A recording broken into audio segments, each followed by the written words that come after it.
Hello बच्चों, नमस्कार। स्वागत है आपका सक्सेस इन हिंदी एकेडमी में। देखिए बच्चों, आज हम पढ़ने वाले हैं छायावाद। और छायावाद जो है आप सभी जानते हैं कि आधुनिक काल का भाग है। छायावाद आधुनिक काल का भाग है। और ये भी आप सभी जानते हैं कि जितने ज़्यादातर जो प्रश्न बनते हैं वो छायावाद सबसे ज़्यादा प्रश्न बनते हैं। और जो भी बच्चा हिंदी साहित्य से अध्यापक या अध्यापिका बनना चाहता है तो वीडियो सभी के लिए महत्वपूर्ण रहने वाली है। तो ये शायद आपके प्रश्न का आंसर मिल गया होगा कि मैम ये किस में आएंगे, किस में नहीं आएंगे। तो बच्चों, अभी आपकी परीक्षा तिथि नज़दीक आ गई है। मैं हरियाणा टीजीटी वाले बच्चों की बात कर रही हूँ। तो उनके लिए वीडियो रामबाण साबित होने वाली है, क्योंकि अंतिम समय में उन्हें बहुत अच्छा कंटेंट मिलेगा। और ये आपके लास्ट के जो दिन हैं इसमें आपको बहुत अच्छे प्रश्न जो है देखने को मिलेंगे। और बहुत सारे प्रश्न आपको इससे आने वाले भी हैं। तो बच्चों देखिए, एक तरह से मैं ये कहूँ कि ये मेरे जो नोट्स ही कह लीजिए, क्योंकि मैंने ये जो अंडरलाइन कर रखे हैं ये बार बार परीक्षाओं में आए हुए प्रश्न हैं। जहाँ भी आपको अंडरलाइन मिले, वैसे तो मैं सारे बताऊंगी आपको, लेकिन कहीं अगर छूट भी जाए तो ये अंडरलाइन वाले प्रश्न आप अवश्य याद कर लें। और एक बार वीडियो समझ में ना आए तो 2-3 बार अवश्य देखिए। चलो अब शुरुआत करते हैं। छायावाद युग 1918 से 1936। बच्चों कहीं कहीं ये 1920 से 1936 भी मिल जाता है। तो ये कहीं 1918, तो दोनों इसके सन्मान्य हैं। तो दोनों में से एक ही मिलेगा, ठीक है। वो अब अलग अलग लेखकों के अनुसार होगा। तो छायावाद शब्द का सबसे पहले प्रयोग मुकुटधर पांडे ने किया था। देखिए बच्चों, ये प्रश्न बहुत बार आया है। छायावाद शब्द का पहले प्रयोग किसने किया था? मुकुटधर पांडे ने किया था। इन्होंने शारदा पत्रिका के 1920 से 4 अंकों में हिंदी में छायावाद शीर्षक, यानी जो शारदा पत्रिका थी 1920 में, उसे 4 अंकों में हिंदी में छायावाद, हिंदी में क्या छायावाद शीर्षक का 4 लेख लिखकर छायावाद का विस्तृत और गहन विवेचन किया, तब इसे छायावाद नाम रूढ़ हो गया। तो बच्चों देखिए, प्रश्न ये बनेगा कि छायावाद शब्द का सबसे पहले प्रयोग किसने किया था। आपको 4 ऑप्शन दिए जाएंगे। रामचंद्र शुक्ल दे दें, या फिर उसमें महावीर प्रसाद द्विवेदी, मुकुटधर पांडे से दे दें। तो आपका उत्तर रहने वाला है मुकुटधर पांडे ने छायावाद शब्द का सबसे पहले प्रयोग किया था। और ये प्रयोग किया था शारदा पत्रिका में, और हिंदी में छायावाद नाम से 1920 में किया था। कब किया था? 1920 में किया था। तो उम्मीद करती हूँ कि आपको समझ में आया होगा। अब आगे बढ़ते हैं। तो देखिए बच्चों, मैंने जो है भारतेंदु द्विवेदी युग की बहुत सारी वीडियो डाल दी है। और ये सारे आदिकाल, भक्तिकाल, आधुनिक काल तक, वो जिस बच्चे ने नहीं देखी है तो वो भी देख लेना। मुकुटधर पांडे की कविता कुरकुरे के प्रति छायावाद की प्रथम कविता है। देखिए बच्चों, अब आपसे पूछ लिया जाए कि छायावाद की प्रथम कविता कौन सी है, तो आप ही कहोगे कुर्री के प्रति। क्या बच्चों? कुर्री के प्रति किसकी है? मुकुटधर पांडे की है। तो छायावाद शब्द का सबसे पहले प्रयोग भी मुकुटधर पांडे ने किया था। और प्रथम कविता अगर पूछ ली जाए तो कुर्री के प्रति छायावाद की, इन्हीं की जो है प्रथम कविता थी। फिर बच्चों, प्रश्न ये भी बहुत बार आया हुआ है कि गीति काव्य का सर्वप्रथम प्रयोग किसने किया। तो गीति काव्य का सर्वप्रथम प्रयोग बच्चों लोचन पांडे ने किया है। किसने किया है? लोचन। गीति काव्य का सर्वप्रथम प्रयोग लोचन पांडे ने किया। देखो बच्चों, दोनों पांडे, गीति काव्य का लोचन पांडे ने, और जो छायावाद का किसने बच्चों? मुकुटधर पांडे ने। अब बच्चों ट्रिक क्या रहेगी? देखो बच्चों, अगर मान लीजिए जब राजा महाराजा जब थे मुकुट पहनते, तो मुकुट की क्या हो जाती थी? छाया होती थी। सिर जो है मुख पर मुकुट की छाया हो जाती थी। तो मुकुटधर पांडे का शब्द कौन करेंगे? छायावाद शब्द का प्रयोग कौन करेंगे? मुकुटधर पांडे करेंगे, ठीक है। और राजा नंदुलाल वाजपेयी ने प्रयोग में प्रकाशित भारत नामक पत्र में छायावाद के समर्थन में कई लेख लिखे। इन्होंने सुमित्रा नंदन पंत को छायावाद का जनक माना। तो प्रश्न बच्चों यहाँ से ये पूछा जाएगा कि सुमित्रा नंदन पंत ने छायावाद का जनक किसे माना है। 4 ऑप्शन दे दिए जाएंगे। तो आप कहोगे आचार्य नंदुलाल वाजपेयी ने सुमित्रा नंदन पंत को छायावाद का जनक माना। देखिए बच्चों, छायावाद का अलग अलग विद्वानों ने अलग अलग जनक माने हैं, लेकिन आप गलती कहाँ करोगे? मुकुटधर पांडे को छायावाद का जनक किसने माना है? रामचंद्र शुक्ल ने माना है। अब कुछ बच्चे क्या है, मुकुटधर पांडे को ही मान लेते हैं, क्योंकि उनको लग रहा है कि जो सबसे ज़्यादा आलोचना का ठेका किसने? रामचंद्र शुक्ल ने ले रखा था। तो उन बच्चों को लगता है कि वही जो है यही इसका उत्तर होगा।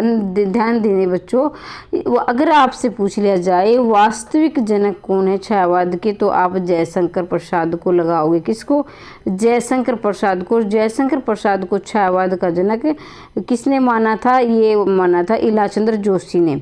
तो वो हम आगे पढ़ेंगे, लेकिन वास्तविक तक इतना याद रखोगे जयशंकर प्रसाद है, ना कि मुकुटधर पांडे है। तो बच्चों ध्यान दीजिए, नंदुलारे वाजपेयी ने छायावाद का जो जनक सुमित्रानंदन पंत को माना था। अब आगे बढ़ते हैं। छायावाद यानी जयशंकर प्रसाद की जो रचना थी वो थी झरना। झरना को छायावाद की प्रयोगशाला का प्रथम आविष्कार कहा जाता है। देखिए बच्चों, यहाँ से आपके 2 प्रश्न बन सकते हैं। पहला प्रश्न क्या बनेगा कि जयशंकर प्रसाद की कौन सी रचना है, या झरना किसकी रचना है? तो जयशंकर प्रसाद की। अब बच्चों मैं यहाँ आपको एक ट्रिक बताने वाली हूँ। आपने शंकर की फ़ोटो देखी होगी। मान लीजिए ये शंकर जी भगवान है, मुझे भाई मेरी जो है ड्राइंग अच्छी नहीं है, कहीं आप मजाक बनाओ मेरा। तो ये ऐसे जुड़ा है उनके, और देखा होगा आपने जूड़े से ऐसे ऐसे ऐसे क्या है जो है गंगा की धारा निकलती है। तो धारा निकलती, मान लीजिए वो झरना निकल रहा है। तो झरना बच्चों किसकी सिर से निकल रहा है? जयशंकर प्रसाद की। तो जयशंकर प्रसाद किसकी रचना हो जाएगी? मतलब माफ़ कीजिए, झरना किसकी रचना हो जाएगी? जयशंकर प्रसाद की। क्योंकि देखो शंकर के जो है जटाओं से झरना निकल रहा है ऐसे ऐसे गंगा की धारा। तो झरना किसकी रचना है? जयशंकर प्रसाद की। अब बच्चों देखो, छायावाद की प्रयोगशाला का प्रथम आविष्कार किसे माना गया है? झरना को माना है छायावाद की प्रयोगशाला का प्रथम आविष्कार। ध्यान रखेंगे। अब देखो बच्चों, मैं आपको बता रही थी वही प्रश्न अब आ गया है। जो है जयशंकर प्रसाद को छायावाद का प्रवर्तक किसने माना है? इलाचंद्र जोशी ने। किसने माना बच्चों? इलाचंद्र जोशी ने। तो बच्चों देखो, जय आया है जोशी, और जयशंकर भी, ऐसे भी आ सकते हो जोशी जयशंकर, या फिर ऐसे भी आ सकते हो इसमें चंद्र आया है तो जयशंकर के जो है इसमें क्या है जो है चंद्र है, सर पे क्या है? चंद्र है। या फिर जैसे जयशंकर भी याद कर सकते हो, जैसे जोश जैसे जयशंकर, या फिर चंद्र किसके? ये चंद्र, ये चंद है, चंद है। तो देखो बच्चों, वहाँ रामचंद्र है, उसमें आप कंफ्यूज हो सकते हो। तो चंद वाला मत लेना तुम, जोशी या जोश में आकर, जैसे जोश में आकर के है जयशंकर को उन्होंने प्रवर्तक मान लिया छायावाद का।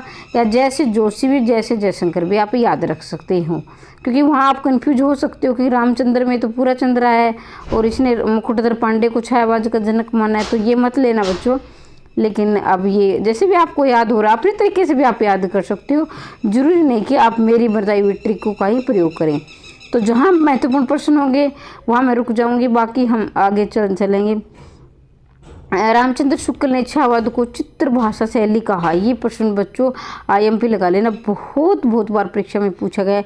जो अंडरलाइन मैंने कर रखी है वो प्रश्न बार बार पूछे गए हैं। अंडरलाइन वाले प्रश्न आप जरूर कर लें।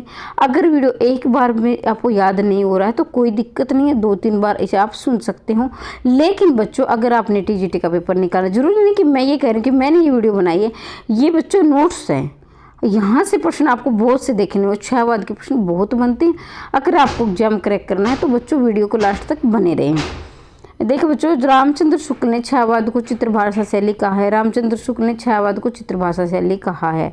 और बच्चों, डॉक्टर नगेंद्र ने स्थूल के प्रति सूक्ष्म का विद्रोह कहा है। डॉक्टर नगेंद्र ने स्थूल के प्रति सूक्ष्म का विद्रोह कहा। किसने? डॉक्टर नगेंद्र ने। ये आप जानते हैं, आए हुए प्रश्न, आपने भी बहुत सारे एग्जाम दिए बच्चों, आपको पता भी है। जयशंकर प्रसाद आरंभ में कलाधर उपनाम से ब्रजभाषा में कविताएं, बाद में प्रसाद उपनाम से लिखने लगे। तो प्रश्न बच्चों यहाँ आएगा कि जयशंकर प्रसाद ब्रजभाषा में किस नाम से कविताएं लिखते थे? तो कलाधर नाम से कविताएं लिखते थे। किसमें? कलाधर नाम से। और किसमें? ब्रजभाषा में। ब्रजभाषा में कलाधर नाम से कौन? जयशंकर प्रसाद लिखते थे। यह प्रश्न बच्चों ये भी बन सकता है कि कलाधर नाम से किस भाषा में लिखते थे? ब्रजभाषा में लिखते थे। दोनों तरह से आपको तैयार रहना है। अगर आपसे कलाधर उपनाम पूछा जाए तो कलाधर है, अगर भाषा पूछ ली जाए तो ब्रज भाषा है, और बाद में जो है ये प्रसाद नाम से लिखने लगे। किससे? प्रसाद नाम से लिखने लगे। इतना भी आपको ध्यान रखना होगा। चित्रधारा जयशंकर प्रसाद द्वारा रचित ब्रज भाषा काव्य संकलन है। अब बच्चों ये याद रखना है कि जो चित्रधारा इनका काव्य संग्रह है जो है ये ब्रज भाषा का है। प्रथम क्या है? ब्रज भाषा का। चित्रधारा क्या है? ब्रज भाषा का है। ये किसका है? जयशंकर प्रसाद का है। पर बच्चों देखो चित्राधार में अयोध्या का उद्धार, वन मिलन, प्रेम राज्य, 3 लंबी कविताएं हैं। अब चित्राधार है इनकी, जो चित्राधार है ये ब्रज भाषा में काव्य संग्रह है, ब्रज भाषा का काव्य संग्रह है।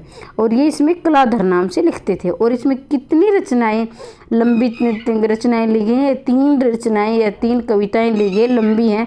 एक तो अयोध्या का उद्धार है, एक वन मिलन है, एक प्रेम राज्य, 3 लंबी कविताएं चित्राधार में है जो ब्रज भाषा में है। इतना आपको याद रखना होगा। करुणालय हिंदी का प्रथम गीति नाट्य है। अब आपसे पूछा जाए कि हिंदी का प्रथम गीति नाट्य कौन सा है, तो आपको ध्यान रखना होगा करुणालय। देखो बच्चों, जो करुणा से भरा होता है वो गीति, मतलब जो हम भावना में बहकर गाते हैं वो एक गीत बन जाता है, जो भावना में और जो उसमें करुणा होती है। तो करुणालय हिंदी का प्रथम गीति नाट्य है। और मनुष्य का वास्तविक धर्म जिसमें मनुष्य का वास्तविक धर्म मानवता बताया गया है। कानन कुसुम झरना लहर गीतिका, ये 3 है। कानन कुसुम झरना लहर, ये क्या गीतिका, ये बच्चों मेरे खुद के अपने नोट्स हैं, ठीक है। और ये मैंने बहुत बार परीक्षा में पूछी गई, इसलिए मुझे लग रहा था कि बच्चों को देना, अभी उनका पेपर नज़दीक है। तो बच्चों देखिए, फ्री में आपको इतने अच्छे नोट्स मिल रहे हैं तो उनकी थोड़ी सी कदर करें, आपको फ़ायदा मिलने वाला है। अगर यही पेड क्लास में होते तो आप खूब इनको जम कर याद करते, क्योंकि आपके पैसे लगे होते हैं। बुरा मत मानना, लेकिन मैं कह रही हूँ ये नोट्स है एक तरह से मलाई वाले नोट्स है, क्योंकि मैंने खुद इनको पढ़ के अपने एग्ज़ाम निकाले हैं। तो कानन कुसुम झरना लहर बच्चों क्या है, गीति काव्य है। कानन कुसुम झरना लहर, एक तीनों क्या है, गीति जो है काव्य है। गीति काव्य जैसे गीत सॉन्ग आप बोलते वही है बस। प्रेम पथिक महारणा का महत्व आंसू खंड काव्य है। देखो बच्चों, प्रेम पथिक महारणा का महत्व आंसू खंड काव्य। अब बच्चों इनकी ट्रिक क्या होगी, देखो ट्रिक मैं बता देती हूँ। देखिए बच्चों, जैसे प्रेम का मार्ग है, प्रेम कभी आपने सुना प्रेम अधूरा ही रह जाता है, जो सच्चा प्रेम है अधूरा रह जाता है। तो क्या है, खंडित हो गया। अभी खंड का मतलब होता है टूटना, वो टूट जाता है प्रेम का मार्ग। महाराणा का महत्व, भाई महाराणा प्रताप थे, इसको याद रखना। वो महत्व जब तक था है तो आज भी, लेकिन हमें तो एक नंबर से मतलब है। हम ऐसे याद करेंगे कि लोग किसी के महत्व को तब तक याद रखते हैं जब वो कोई मौजूद है, उसके बाद भूल जाते हैं, तो वो खंड काव्य हो गया। आंसू क्या है, अगर हम आंसू बहाते रहते हैं, आंसू तो हम अंदर से टूट जाते हैं, खंडित हो जाते हैं। तो प्रेम पथिक महारणा का महत्व आंसू क्या है, खंड काव्य। और कामायनी बच्चों ये जयशंकर प्रसाद की है, और ये क्या है, महाकाव्य है। कामायनी महाकाव्य। और बच्चों कामायनी में 15 सर्ग है, ये भी आपसे और लगातार भी पूछ लिए जाते हैं, वो भी मैं ट्रिक बताऊंगी आपको, लेकिन अब नहीं। 15 सर्ग है बच्चों कामायनी में, ये भी याद रखेंगे। ये कानन कुसुम जयशंकर प्रसाद, देखो बच्चों एक मिनट, अभी हमने चित्राधार पढ़ा जो जयशंकर प्रसाद की ब्रज भाषा में चित्राधार ऐसे आएगा, भाई माफ़ कीजिए, चित्राधार ऐसे आएगा। चित्राधार जो ब्रज भाषा में पहला काव्य संकलन है, काव्य संग्रह ब्रज भाषा में, ठीक है। और ये क्या है बच्चों, कानन कुसुम है, ये खड़ी बोली की कविताओं का प्रथम संग्रह। और दोनों ही किसके, वो तो ब्रज भाषा में था चित्राधार, वो भी जयशंकर प्रसाद का था। ये कानन कुसुम है, ये खड़ी बोली कविताओं का प्रथम संग्रह है, ठीक है बच्चों, याद रखेंगे आप। तो देखिए बच्चों, कान में कुसुम लगाकर शंकर के जो है शंकर के दरबार में प्रसाद लेने खड़ी। आप ऐसी भी ट्रिक जो याद कर सकते हैं, कान में कुसुम लगाकर जो है जयशंकर प्रसाद जयशंकर के सामने प्रसाद लेने खड़ी। वैसे आपको वैसे याद होता है, वैसे कर लीजिए, दोनों तरह से आपके कर सकते हो, जैसे आपको सुविधा लगता है। महाराणा का महत्व, लंबी कविता आज भी इनके कविता खंड काव्य की नींव मानी जाती है। जो महाराणा का महत्व भाई वो लंबी कविता है, जो आज कविता खंड काव्यों की आज की जो कविता है इनकी नींव मानी जाती है, ये भी आप याद रखेंगे। फिर बच्चों, झरना हिंदी काव्य छायावाद का प्रथम काव्य संग्रह, इसमें 24 कविताएं हैं। तो भाई झरना हिंदी में छायावाद का प्रथम काव्य संग्रह है। झरना क्या बच्चों, छायावाद का प्रथम काव्य संग्रह है। वो कानन कुसुम बच्चों खड़ी बोली का, कंफ्यूज नहीं होना है, कानन कुसुम खड़ी बोली का है, चित्राधार ब्रज भाषा का है, लेकिन बच्चों झरना है ये छायावाद का है। झरना क्या है, छायावाद का। और इसमें कितनी कविताएं हैं, में 24 कविताएं हैं, ठीक है बच्चों। तो यहाँ जो है हमारे, अब अगले पेज में चलते हैं। देखिए बच्चों, आप लोग खुद देखा, बड़े बड़े महत्वपूर्ण प्रश्न है, याद कर लेना, पेपर में काफ़ी प्रश्न देखने को मिलेंगे। लहर में अशोक की चिंता है। 1 मिनट बच्चों, थोड़ा सा मैं इसको जूम कर लेती हूँ, आपको थोड़े देखने में दिक्कत हो सकती है। लहर में अशोक की चिंता, शेर सिंह का शस्त्र समर्पण, पेशोला की प्रतिध्वनि, परले की छाया, 4 लंबी कविताएं हैं। बच्चों ये पूछ ली जाती है कि लहर में कितनी लंबी कविताएं हैं, तो बच्चों ध्यान रखेंगे 4। चित्राधार में तो बच्चों 3 लंबी कविताएं थी, ब्रजभाषा में थी। लेकिन बच्चों ध्यान रखना, कंफ्यूज मत होना, लहर में बच्चों कितनी है, 4 हैं। लहर में कितनी है, 4 हैं। तो देखिए, एक अशोक की चिंता है, शेर सिंह का शस्त्र समर्पण, पेशोला की प्रतिध्वनि, परलय की छाया। और बच्चों इनमें भी सबसे बड़ी कविता कौन सी रहेगी, इसमें तो नहीं दिया है, लेकिन इनमें पूछ लिया गया है कि इनमें भी सबसे लंबी कविता परलय की छाया रहेगी। कौन सी, परलय की छाया। इन चारों में परलय की छाया सबसे बड़ी है। अशोक की चिंता कविता में कलिंग विजय के उपरांत सम्राट अशोक की पश्चाताप मनस्थिति का बड़ा ही सुंदर वर्णन किया गया है। अशोक की चिंता में, जो कलिंग विजय के दौरान हुआ था। लहर की सबसे लंबी कविता परलय की छाया, ये मैंने बताया, वही आ गया है। लहर की सबसे लंबी कविता कौन सी है, परलय की छाया। 4 कविताएं हैं, 4 में सबसे बड़ी ये है, वह सारी बड़ी हैं लेकिन सबसे बड़ी ये परलय की छाया। और लहर में इसमें क्या है, राजा करण, गुजरात के राजा करण की रानी कमलावती के मानसिक द्वंद्व का सुंदर वर्णन हुआ है जी। मानसिक द्वंद्व, राजा गुजरात के राजा करण की रानी का, कमलावती का मानसिक द्वंद्व का वर्णन है परलय की छाया में। अब आगे बढ़ते हैं बच्चों। जयशंकर से जो है, जयशंकर प्रसाद की प्रेम पथिक, अंग्रेजी कवि गोल्डस्मिथ एडमिट का कविता का प्रभाव है। देखिए बच्चों, जयशंकर प्रसाद की जो रचना है ना, प्रेम पथिक, जिसको हमने पढ़ा था, भी खंड काव्य है जो, पर उस पर अंग्रेजी कवि गोल्डस्मिथ की द हेरमिट कविता का प्रभाव। भाई द हेरमिट कविता, ये याद रखोगे। उर्वशी जयशंकर प्रसाद की गद्य पद रचना, इसे कामयानी की सरदागा पूर्व संस्करण कहा गया है। ध्यान दीजिए बच्चों, उर्वशी जो है एक दिनकर की रचना, आपको कंफ्यूज नहीं होना है। कई बच्चे सोचें कि ये तो किताब ही गलत है। भाई उर्वशी तो दिनकर की, मैंने कई बार आपको बताया है, दिनकर जयशंकर प्रसाद की भी है। और दिनकर की में क्या है, 1972 में ये ऐसे ज्ञानपीठ पुरस्कार मिला था दिनकर की उर्वशी को। वैसे ये रचना 1961 में लिखी गई थी, लेकिन 72 में इसे ज्ञानपीठ पुरस्कार मिला था दिनकर। और उर्वशी में क्या है, ये गद्य पद है, इसमें कोई पुरस्कार नहीं मिला था, ये गद्य पद में रचना है। और कामयानी की सरदा का पूर्व संस्करण है, इसे भी आप याद रखेंगे। जयशंकर प्रसाद की अंतिम जो छायावादी जो रचना है, तो जयशंकर प्रसाद की अंतिम रचना कौन सी, कामयानी है। जयशंकर प्रसाद की अंतिम रचना पूछ ली जाए बच्चों, कामयानी। कामयानी में 15 सर्ग है, और जो उसकी प्रधान पात्र है वो भाई सरदा है। काम की पुत्री होने के कारण इसका दूसरा नाम कामयानी रखा गया है। ठीक है, प्रधान पात्र पूछ लिया जाता है तो सरदा है, काम की पुत्री होने के कारण इसका दूसरा नाम कामयानी है। कामयानी छायावाद की अंतिम रचना है, मतलब जयशंकर प्रसाद की बच्चों, जयशंकर कामयानी में 15 सर्ग है, ये मैं बता चुकी हूँ। 1935 में ये रचना रची गई थी। चिंता, आशा, श्रद्धा, काम, वासना, लज्जा, श्रम, ईर्ष्या, सपन, जैसे आनंदा। तो बच्चों ये पूछ लिया जाता है, टीजीटी में तो सिर्फ इतना ही आ सकता है कि कामयानी का प्रथम सर्ग कौन सा है, चिंता है, अंतिम सर्ग कौन सा, आनंद है, यही पूछ लिया। लेकिन जो पीजीटी और नेट असिस्टेंट प्रोफेसर की तैयारी कर रहे हैं, उन बच्चों के लिए इनको क्रम से याद करना भी जरूरी है। इनको क्रम से भी याद कर लेना, जो भाई पीजीटी या असिस्टेंट प्रोफेसर की नेट की तैयारी कर रहे हैं। और जो टीजीटी वाले बच्चे हैं, सिर्फ उनको इतना ही बहुत काफ़ी है कि में 15 सर्ग है, 1935 की है। चिंता इनका पहला सर्ग है, आनंद इनका अंतिम है। तो टीजीटी में इतना गहराई से नहीं पूछा जाएगा। कामयानी की कथा का आधार ऋग्वेद, छांदोग्य, उपनिषद, ये मुख्य जो आधार, वह पीजीटी वाले बच्चों को सारे याद करना जरूरी है। जो टीजीटी के बच्चे वो सिर्फ इतना याद करेंगे, कामयानी की कथा का जो मुख्य रूप है शतपथ ब्राह्मण से लिया गया। मुख्य रूप किससे, शतपथ ब्राह्मण से लिया गया कामयानी का। बाकी आपको याद करने की आवश्यकता नहीं है। कामयानी का बाहरी ढांचा कामना नाटक जैसा है। कामयानी का बाहरी ढांचा कैसे, कामना नाटक जैसा है। और जो है कामयानी का बाहरी नाटक, ये एक घुटनायिका पहले ही कर चुके गानद्वाद के व्यक्ति कामयानी में हुए। इसकी प्रतिष्ठा जयशंकर प्रसाद की एक घुटनायिका नाटिका में पहले से कर चुके हैं। ये भाई कामयानी में मनु मन का प्रतीक है। मनु बच्चों किसका प्रतीक है, मन का प्रतीक है। श्रद्धा हृदय का प्रतीक है। ईड़ा बुद्धि का प्रतीक है। ये प्रतीक भी पूछ लिए जाते हैं, मनु मन का, श्रद्धा हृदय का। तो बच्चों ये याद रखना है, मैं से मन हो गया, मैं से मनु हो गया। श्रद्धा हम किससे करते हैं, हृदय से करते हैं। मैं से मन हो गया, मैं से मनु। श्रद्धा हम किससे करते हैं, जो है हृदय से करते हैं। और ईड़ा जो है, ईड़ा में दो ही शब्द आए हैं, ईड़ा और बुद्धि। ईड़ा बुद्धि, बुद्धि कई बार बड़ी ईड़ा हो जाती है, नहीं ढीठ हो जाती है। कामिनी के संपन्न संघर्ष सर्गों में सारस्वत प्रदेश का वर्णन है। और जो पूंजीवादी सभ्यता और वर्ग संघर्ष का संकेत है। संपन्न संघर्ष में औद्योगिकरण, ये पूछा गया बच्चों, संपन्न संघर्ष में किसका वर्णन है? तो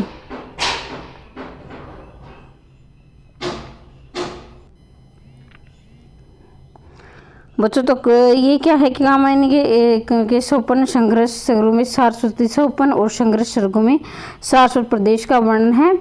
भाई बाहर काम चला हुआ है, थोड़ी सी आपको डिस्टरबेंस हो सकती है, लेकिन फिर भी मैं कोशिश करूंगी थोड़ा सी जो है शोर शराबे से दूर होकर बना रही हूँ वीडियो। बाहर काम लगा हुआ, बार बार में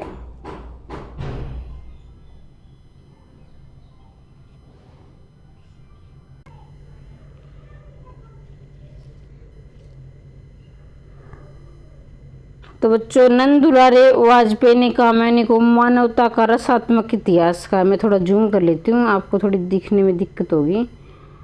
आचार्य नंद दुलारे वाजपेयी ने कामिनी को मानवता का रसात्मक इतिहास का है। तो बच्चों, आपका प्रश्न ये आ सकता है कि मानवता का रसात्मक इतिहास कामिनी को किसने कहा है? तो इसका उत्तर आएगा नंद दुलारे वाजपेयी ने कहा है। ठीक है। और डॉक्टर नगेंद्र ने मानव चेतना के विकास का महाकाव्य कहा है। डॉक्टर नगेंद्र ने तो कहा है बच्चों मानव चेतना का विकास का महाकाव्य, और नंद दुलारे वाजपेयी ने कहा मानवता का रसात्मक इतिहास। तो बच्चों देखो, ट्रिक मैं आपको बताऊंगी, आप कैसे, जैसे कि मतलब कि फॉर एग्जांपल, उदाहरण के लिए देखा जाए कि जब मान लो किसी इंसान को नाक लड़ जाता है तो एकदम शरीर में क्या है, ऐसे बोल कि चेतना सी आ जाती है। भाई इतना भयंकर जो लड़ेगा तो चेतना तो आएगी। तो आपका ये ट्रिक है, अगर किसी को नाक लड़ जाए तो मानव में चेतना सी आ जाती है। और नंद दुलारे वाजपेयी ने कहा मानवता का रसात्मक इतिहास। देखो बच्चों, जिसे हम दुलार करते हैं, अब नंद का मतलब होता है जैसे कि तो आपने कृष्ण के दुलार में जो उनकी माता थी वो दुलार करती थी यशोदा, तो वो नंद मेरे नंद दुलारे, तो वो एक किस तरह से उसका दुलार करते हुए क्या रस का अनुभूति करती थी, यानी आनंद की अनुभूति करती थी। तो ये ट्रिक रहेगी, मानवता का रसात्मक इतिहास नंद दुलारे वाजपेयी। और डॉक्टर नगेंद्र ने कामिनी को मानव चेतना का महाकाव्य कहा है। सुमित्रा नंदन पंत की कविता गिरजे का घंटा, भाई गिरजे का घंटा, सुमित्रा नंदन पंत की प्रथम कविता है गिरजे का घंटा। तो प्रश्न बच्चों यहाँ से ये बन सकता है कि सुमित्रा नंदन पंत की प्रथम कविता कौन सी है? तो आपका उत्तर रहेगा गिरजे का घंटा, और बाकी 4 ऑप्शन और किसी रचनाओं के दे दिए जाएंगे। ठीक है बच्चों, और काफ़ी महत्वपूर्ण प्रश्न है, सभी करें। सुमित्रा नंदन पंत की वीणा 1918 ईस्वी में छाया के प्रति सरिता निर्जरलता उषा विंग छोटी रचना है। इसमें कवि ने श्याम को बालिका के रूप में, देखे बच्चों प्रश्न यहाँ आएगा, सुमित्रा नंदन पंत की ऐसी कौन सी रचना है जिसमें कवि ने स्वयं को बालिका के रूप में प्रस्तुत किया है?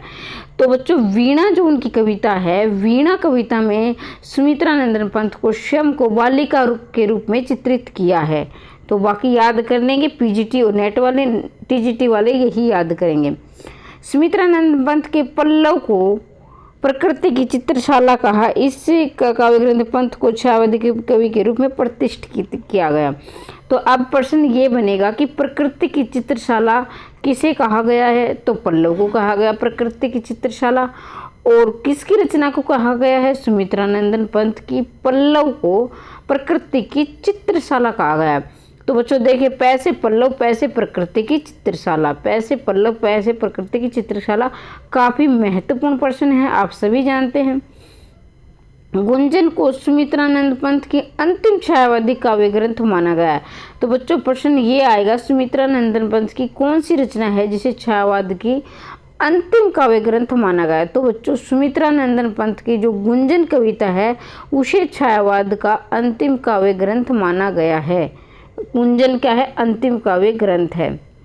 युगांत में छायावादी का अंतिम, बच्चों ये बनेगा कि सुमित्रा नंदन पंत की ऐसी कौन सी रचना है जिसे छायावाद का अंत हुआ और प्रकृतिवाद का उदय हुआ? तो देखो बच्चों, युगांत नाम से ही प्रतीत हो रहा है युग प्लस में अंत, इसमें प्रत्यय लगा है युग प्लस में अंत, युग यानी युग का अंत। युगांत का मतलब कि युग प्लस अंत, ये इसकी संधि रहेगी, युग प्लस अंत तो युगांत, यानी एक तरह से छायावाद का अंत युगांत, ऐसे भी आप इसे याद रख सकते हैं।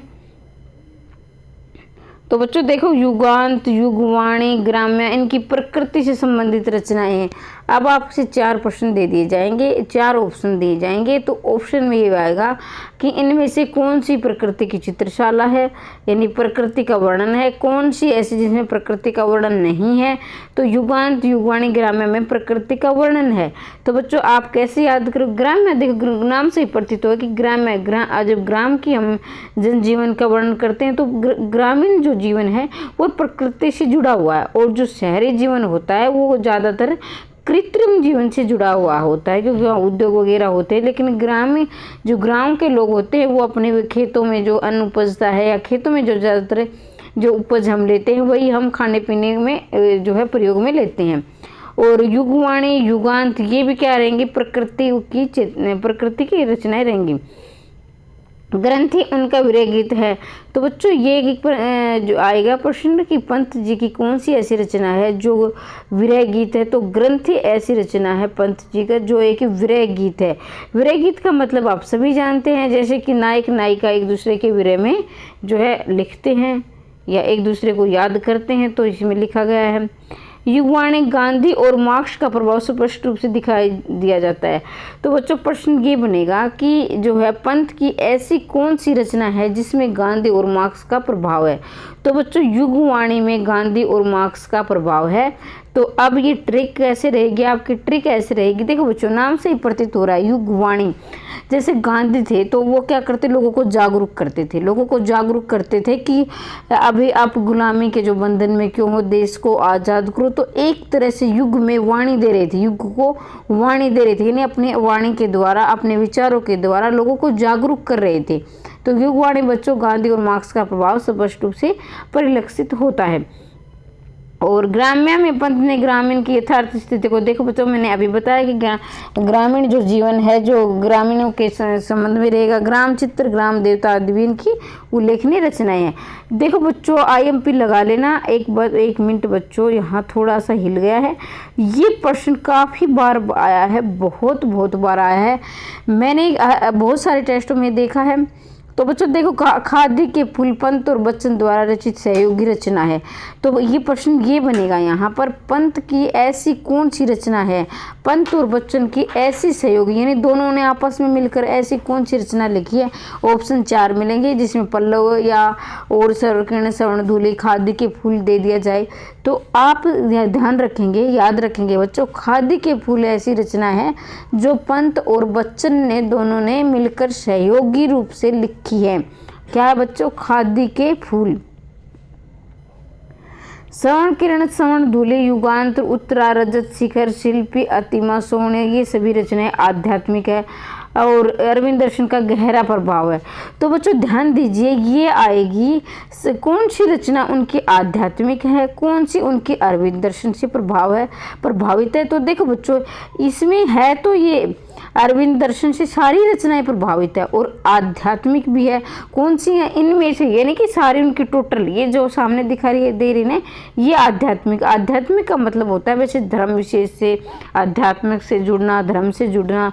तो वो जो है श्रवण किरण, श्रवणधूलि, युगांतर, उत्तरा, रजत शिखर, शिल्पी, अतिमा, सोम, ये सभी रचनाएं आध्यात्मिक और अरविंद दर्शन से प्रभावित है। देखो बच्चों ध्यान दीजिए, लेकिन कि अगर स्पेशल अरविंद दर्शन से अकेली रचना आ जाए तो युगवाणी है, वो क्या है, ये माफ़ कीजिए स्वर्ण किरण, ये स्पेशल इनकी अरविंद दर्शन से आ जाती है। कई बार युगवाणी, क्योंकि दोनों ही प्रभावित है तो दोनों को आप याद रखेंगे। इसके साथ ही आध्यात्मिक, जैसे देखे नाम से ही प्रतीत हो रही श्रवण किरण, जब कोई अच्छा कार्य होगा तो हमारी ज़िंदगी में एक श्रवण यानी एक सोने की अच्छी किरण आ जाती है। श्रवण धूलि, जो सोने की तो धूल भी अच्छी होती है। युगांतर, युग का अंतर, यानी मान लीजिए कोई बुरा वक्त था, बुरा युग था और अब युग में इतना अंतर आ गया कि अब अच्छा आ गया। उत्तरा, जो बुरा वक्त था वो उतर चुका है। रजत शिखर, रजत का मतलब होता है बेचा चांदी, तो जो है रजत शिखर यानी कोई अच्छे शिखर पर पहुंच जाना। शिल्पी, शिल्प अतिमा, मतलब अतिमा को आप अतिमा यानी हमारी अतिमा से सोवर्ण यानी सोवर्ण आदि सभी रचनाएं आप अरविंद दर्शन से। तो ये सारे अच्छे अच्छे नाम दिए गए, इसे आप ऐसे भी याद रख सकते हैं। तो बच्चों लोकायतन इनका महाकाव्य है। लोकायतन क्या है बच्चों, ये 7 अध्यायों में है। ये आपसे अध्याय पूछ ले जाएंगे, इसमें कितने अध्याय हैं, कितने सर्ग हैं। तो इनकी सामूहिक महाकाव्य में सामूहिक मुक्ति की बात उठाई है। तो बच्चों ध्यान दीजिए, लोकायतन में इन्होंने गांधी जी के जीवन का जो है वर्णन किया है, और ये महाकाव्य है, इसमें 7 अध्याय है। क्या बच्चों 7 अध्याय हैं। लोकायतन इनके गांधी के जीवन से प्रभावित है, यानी गांधी के जीवन का वर्णन किया है। यहाँ नहीं दिया गया लेकिन कई बार आ जाता है। पंत जी की मौन निमंत्रण कविता रहस्यवादी प्रवृत्ति के। देखो बच्चों इनकी ये प्रश्न आ सकता है कि पंत की ऐसी कौन सी रचना है जो कविता रहस्यवाद से प्रभावित है।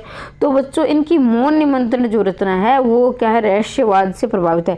देखिए बच्चों अब याद करने की ट्रिक क्या रहेगी। देखो बच्चों याद करने की ट्रिक ये कि मौन निमंत्रण, मान लीजिए आप बिल्कुल मौन हो, चुपचाप बैठे। मौन का मतलब होता है बेटा चुप रहना। मान लीजिए आप चुपचाप बैठे हो, तो क्या है कि मान लो बिल्कुल उदास से ऐसे चुपचाप बैठे हो, तो आप क्या कि हमारा दोस्त है या अपने परिवार वाले बोलेंगे कि भाई तेरे चुप रहने का रहस्य क्या है, बताओ, मतलब कि क्यों चुप हो, इसके अंदर की क्या बात छुपी है। या कोई ऐसी जो है किसी उदास से लेकर, किसी काम को लेकर, या कोई पढ़ाई को लेकर, या किसी बात को लेकर, तो हमारे घर वाले पूछते हैं भाई आज तुम चुप क्यों, इस बात का रहस्य क्या है। तो नाम से ही प्रतीत हो रहा है कि मौन निमंत्रण, जब कोई इंसान मौन हो जाता है तो इसका मतलब कहीं ना कहीं कुछ ना कुछ उसमें रहस्य या कुछ बात छुपी होती है। तो मौन निमंत्रण बेटा रहस्यवादी प्रवृत्ति की रचना है, इसे आप याद रखोगे। तो 1961 में भारत सरकार ने पद्म भूषण की उपाधि से सम्मानित किया गया, और 1961 में इन्हें कला और बूढ़ा चांद पर साहित्य अकादमी पुरस्कार मिला है।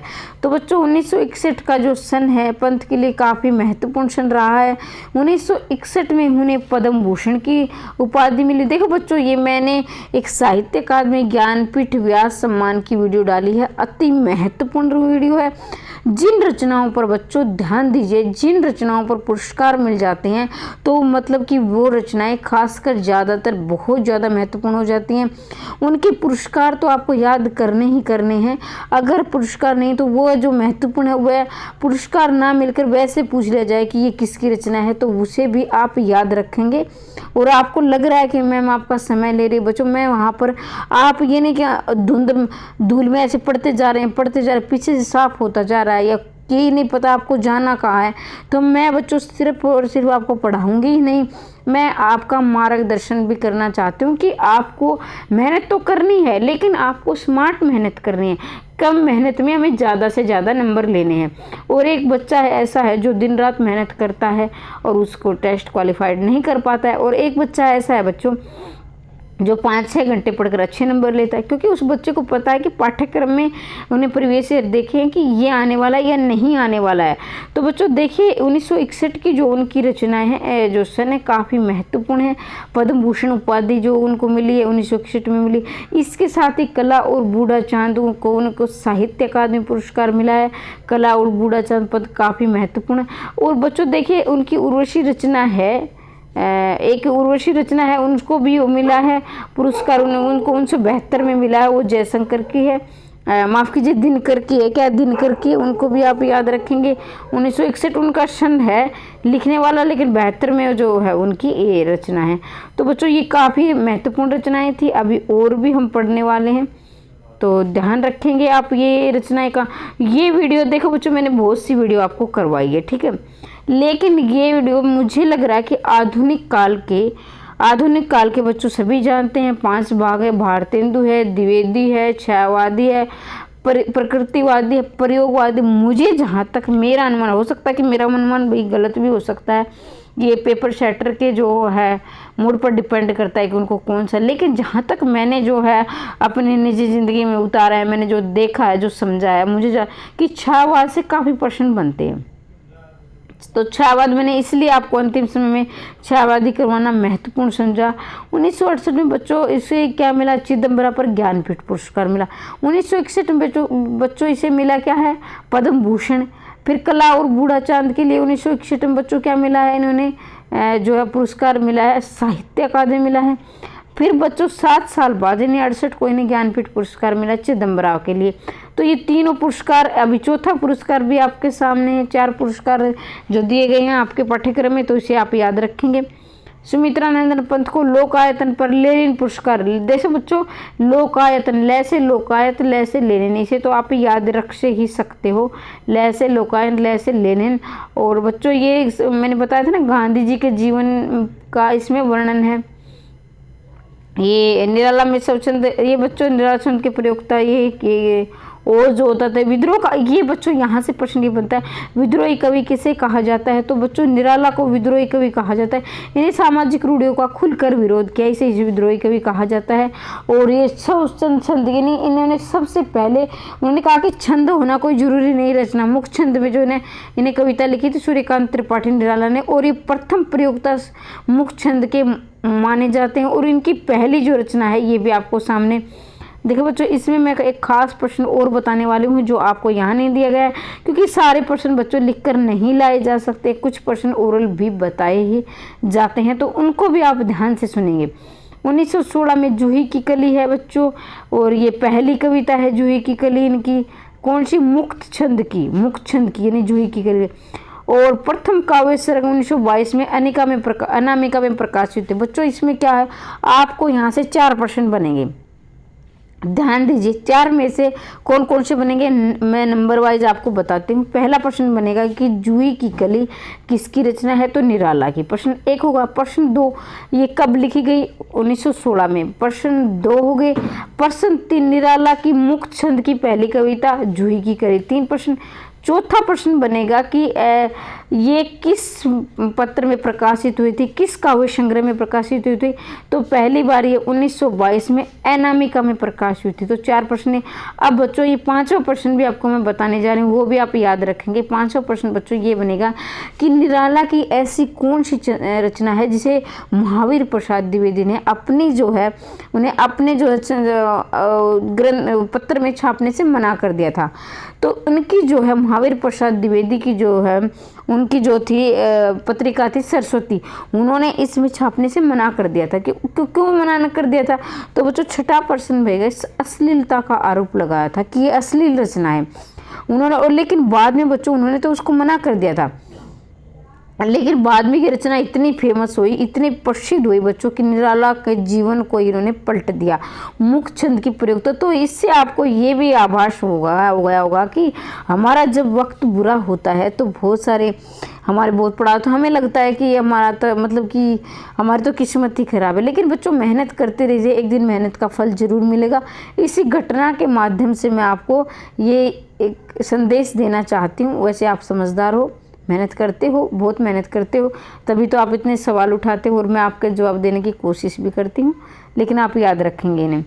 निराला जी की गीत काव्य भूमिका जयशंकर। अब प्रश्न बच्चों यहाँ पढ़ेंगे कि खादी के फूल तो इनकी पंत और बच्चन की सहयोगी रचना है, खादी के फूल। लेकिन बच्चों ये प्रश्न ये भी बनेगा कि निराला की ऐसी कौन सी रचना है जिसकी भूमिका जयशंकर प्रसाद ने लिखी थी। तो निराला की बच्चों गीतिका जो है रचना है जो उसकी भूमिका जयशंकर प्रसाद ने लिखी थी, ये भी काफ़ी बार पूछा गया, ध्यान रखेंगे।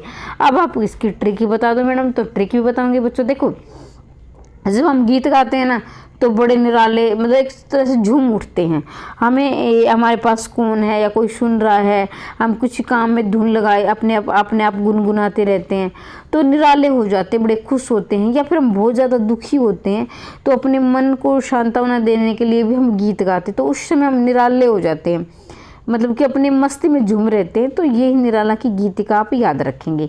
और निराला ने गीत गाया किसके लिए, शंकर के लिए गीत गाया, तो शंकर के गीत में वो झूम उठे, ऐसे भी आप याद रख सकते हो।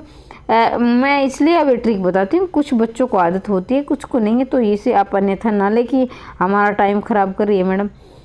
1949 में उत्तर प्रदेश निराला की काव्य संघ अपरा को 2100 रुपये पुरस्कृत किया गया। देखो बच्चों उस समय कितनी बड़ी राशि होती थी ये, आज के ज़माने में 2100 रुपये ठीक ठाक है, ऐसे कम इतने कम भी नहीं है, लेकिन उस ज़माने में देखो भाई कि कितनी बड़ी राशि होती थी, बहुत बड़ी राशि होती थी बच्चों। अपरा के लिए उत्तर प्रदेश सरकार ने 1949 के समय में कितनी बड़ी राशि तो होती थी, तो इन्होंने जो है इनको 2100 रुपये से सम्मानित किया था अपरा के लिए, ध्यान रखेंगे। जूही की कली निराला ने प्रकृति का जो वर्णन किया था, जूही नारी का प्रतीक थी, पवन पुरुष का प्रतीक थी। अणिमा में भक्ति भाव से भरे हुए गीत है भाई। अणिमा में पूछा गया कि इसमें क्या है, भक्ति भाव से गीत है। अणिमा नाम से ही प्रतीत हो रहा है, नाम अणिमा यानी माँ। अणिमा आप माँ से लगाना, अभी माँ के लिए उन्होंने भक्ति के गीत लिखे, चाहे आप पार्वती माता लगा जी, चाहे आप उसे संतोषी माता, कुछ भी माँ लगा ले, कि माँ के लिए उन्होंने भक्ति भाव से। पंचवटी में क्या है, अद्वैतवाद का प्रतिपादन हुआ। अद्वैतवाद का मतलब होता है बच्चों जिसका समान दूसरा ना हो। द्वैत का मतलब होता है दो और ए लग जाता है, तो जिसके समान दूसरा ना हो। तुम और मैं इनकी निर्गुण जो है विचारधारा का प्रभाव है, तुम और मैं इनकी निर्गुण विचारधारा। तो ये बच्चों आप याद रखेंगे। निराला तुलसीगृत खंड काव्य, तुलसीगृत जो है खंड काव्य, तो तुलसीदास बच्चों आती है, तुलसीदास जिसकी रचना है बहुत बार आई है। तो तुलसीदास कुछ बच्चों ने जो पढ़ी है तो अच्छी बात है, वो निराला लगाते, निराला की और एक खंड काव्य। लेकिन कुछ बच्चे यहाँ गलती कर देते हैं। क्या गलती करते हैं कि तो ऑप्शन में 100% बच्चों निराला ये तुलसीदास मिलेगा। तो कई बच्चे क्या सोचते हैं कि भाई तुलसीदास रचना का नाम है। कुछ तो ऐसे होते हैं कि जिन्होंने नहीं पढ़ा तो वो इसे रचना ही नहीं मानते, बोलते हैं देख किसी ने क्या किया भाई, ये इसका तो मुझे बोनस मिलेगा। तुलसीदास तो भाई कवि का नाम, रचना का नाम थोड़ी ना। लेकिन बच्चों ये रचना है और ये किसकी है, निराला की है। और आपको ऑप्शन में ध्यान रखना है तुलसीदास भी मिलेगा, लेकिन आपको वहाँ गलती नहीं करनी है। तुलसीदास की रचना तुलसीदास नहीं है, किसकी है, निराला की है ये। तो मुझे लग रहा है कि आज के बाद आप इसे गलत नहीं करोगे, हो सकता है किसी की ये गलत भी हुई हो। अणिमा में छायावादी और प्रकृतिवादी दोनों प्रकार की कविताएं। देखो बच्चों अभी हमने पढ़ा कि अणिमा में क्या है, भक्ति भाव से भरे गीत है। इसके साथ ही बच्चों ये छायावादी और प्रकृतिवादी दोनों ही प्रकार की कविताएं समाहित है, आप इसे भी याद रखेंगे। तुलसीदास निराला का छंदबद्ध रचना है, खंड काव्य है, ठीक है बच्चों। अभी कुकुरमुत्ता का जो है ये व्यंग्य है। कुकुरमुत्ता आपने पढ़ा है कि कुकुरमुत्ता जो कविता है हमारे पाठ्यक्रम में है कि कुकुरमुत्ता और जो बारिश के मौसम में आपने देखा होता खुम्बी सी होती है, सफ़ेद सफ़ेद निकल आती है, और वो कुकुरमुत्ता उसे कहा जाता है। और जो गुलाब है तो कुकुरमुत्ता बच्चों सर्वहारा यानी गरीब जो मध्यम वर्गीय परिवार है उसका प्रतीक है सर्वहारा, और जो गुलाब है वो पूंजीपति का प्रतीक है। तो कुकुरमुत्ता उनकी आपस में बहस है, मतलब एक कहानी के तौर में बता रही हूँ कि उन्होंने कहा है कि कुकुरमुत्ता तूने कितने मतलब कि कितना का खून पिया है तभी तो इतना पूंजीपति आदमी बनता है, एक बिजनेसमैन बनता है, तो गरीबों का शोषण करके बना है।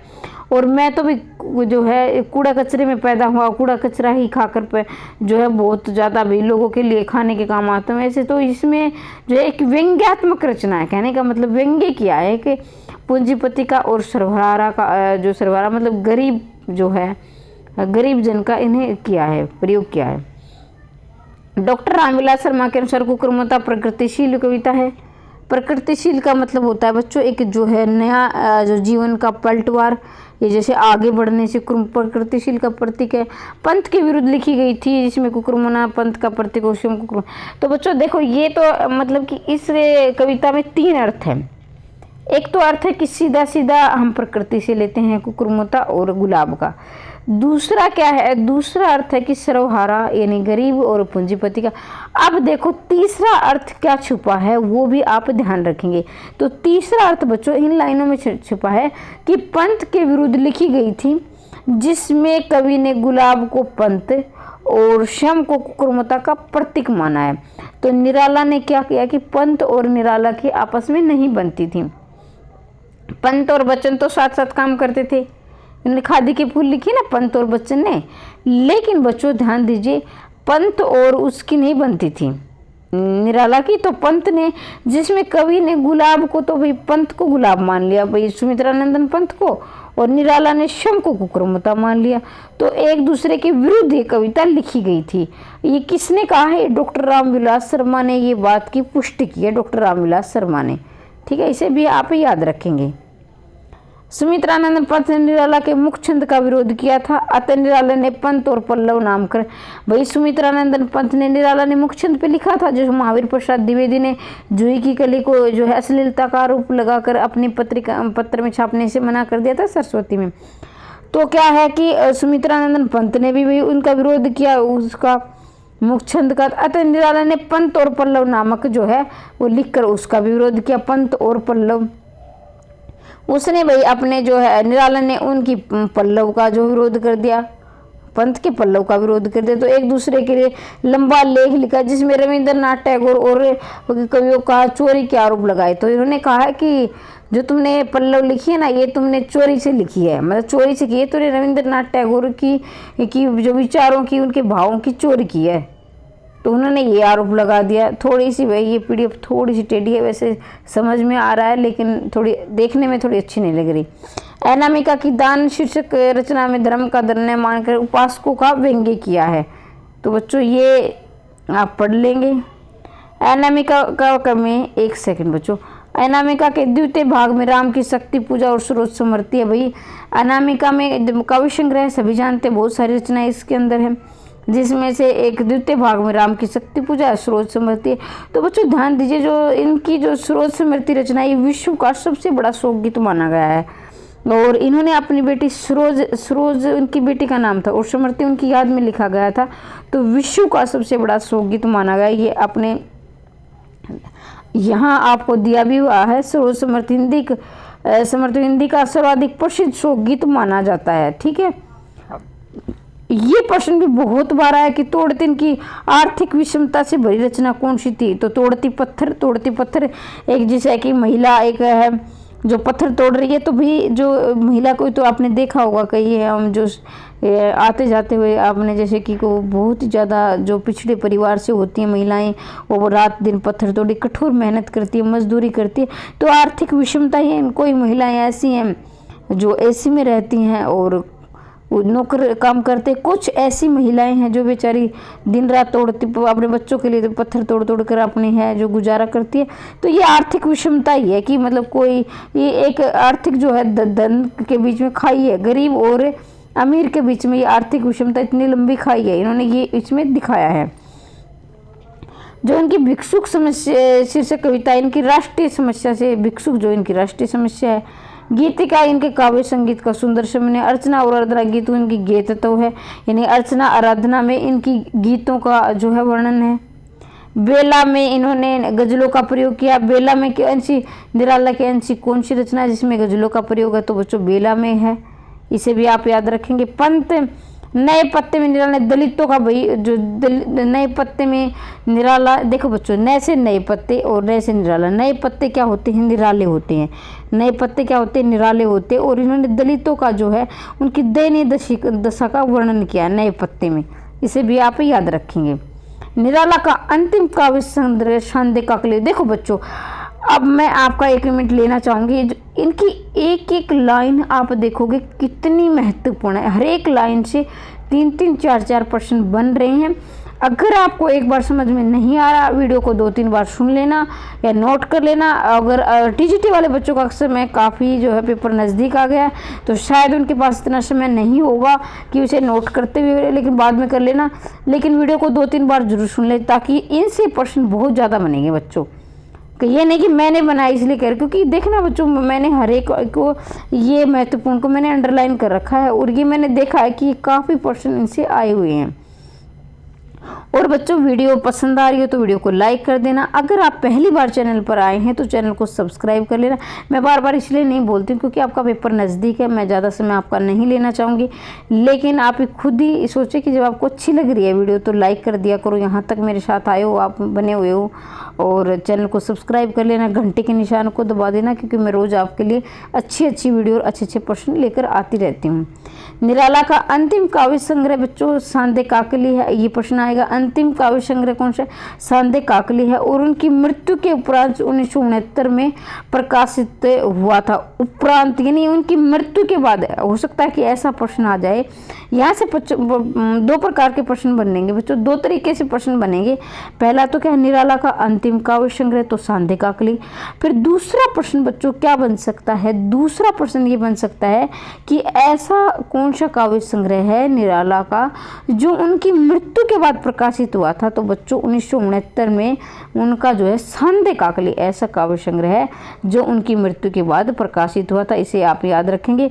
इसी काव्य ग्रंथ की कविता में उनके निजी जीवन की हताशा और निराशा की व्यक्ति हुई है। भाई उन्होंने अपनी निजी जिंदगी के बारे में लिखा। इसी कविता में क्षुब्धता का भी तो भाई उनकी निजी जिंदगी काफ़ी दर्दनाक रही है, क्योंकि उनकी युवावस्था में उनकी पत्नी का देहांत हो जाता है।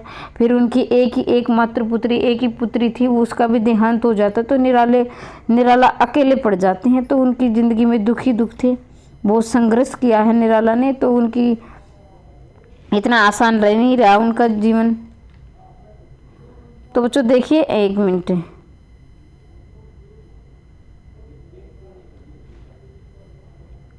दिया महादेवी की खड़ी बोली की प्रथम कविता है। तो बच्चों ये आ जाएगा, दिया महादेवी की कौन सी जो है कविता है? तो खड़ी बोली की प्रथम कविता है दिया महादेवी की। और महादेवी ने काव्य रचना ब्रज भाषा में आरंभ की थी और बाद में खड़ी बोली में लिखने लगी। तो प्रश्न ऐसे बन सकता है कि महादेवी मरवा ने कौन सी भाषा में जो है काव्य रचना प्रभावित जो है प्रारंभ की थी? तो पहले ब्रज भाषा में लिखती थी, बाद में खड़ी बोली में लिखने लगी। और दिया इनकी खड़ी बोली कविता का प्रथम कविता है।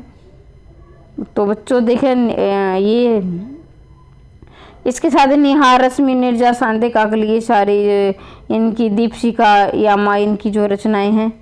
तो इसके बाद 1924 से 1928 35 गीतों का निहार में क्या बच्चों इनकी 35 गीतों का संकलन है। निहार में 35। तो बच्चों यहाँ से हमारे छायावाद के जो है कंप्लीट होता है। और उम्मीद करती हूँ कि आपको वीडियो पसंद आई होगी। और मैं चाहती हूँ कि 2023 में आपकी गवर्नमेंट जॉब लग जाए। हमेशा हंसते रहिए, मुस्कुराते रहिए, आगे बढ़ते रहिए, दिन दोगुनी रात चौगुनी उन्नति करते रहिए। वीडियो देखने के लिए धन्यवाद।